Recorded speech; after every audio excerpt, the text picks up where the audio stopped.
Isang napakainit na araw na naman ngayon. Ganon pa man, halika at samahan mo ko sa gawain ko sa greenhouse. This is Ran and welcome to my vlog. Una sa lahat, ay magtatapon muna ako ng basura. Sa dami nga nito, ay kailangan kong gumamit ng forklift.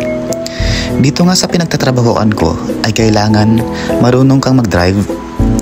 Dito na nga lang ako natutong mag-drive nito. Sa bansang Japan nga, ay dapat kung magtapon ng basura, ay dapat naka-proper segregation ito. Pero itong mga itatapon ko ay lupa at halaman lamang.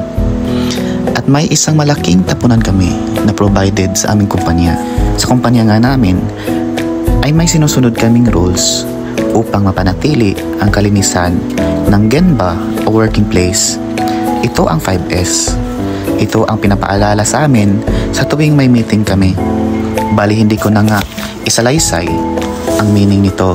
Kung nag-aaral ka ng Japanese, alam mo ito. Pumasok na nga ako sa greenhouse kasi may kinukuha akong order. Kapag may order nga ang ganitong halaman, ay ako na ang kukuha nito. Kasi nga, ako ang may alam sa halamang ito. Bali may 3 klase o design ang ganitong halaman. May driftwood, hugis bilog, at itong kinukuha ko na hanging plants. Sa pag-aalaga nga nito ay naabot ng 1 taon kasi dapat ma-achieve ang haba ng mga ugat ng halamang ito. Ang tawag sa halamang ito ay rabbit foot fern. Kaya maigi kong pinipili ang may mahahabang ugat na pwede nang ibenta para ma-meet ang satisfaction ng mga customers. Kasi nga minsan may mga reklamo galing sa mga shops. Pagkatapos nga na makumpleto ko ang bilang ay ipapasok ko na ito sa preparation area.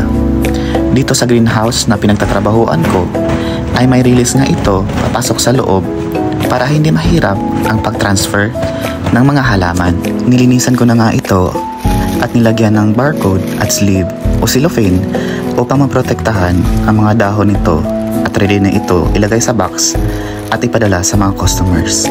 At kung nagustuhan mo nga ang videong ito, please like, share, and follow my page, Ran JP.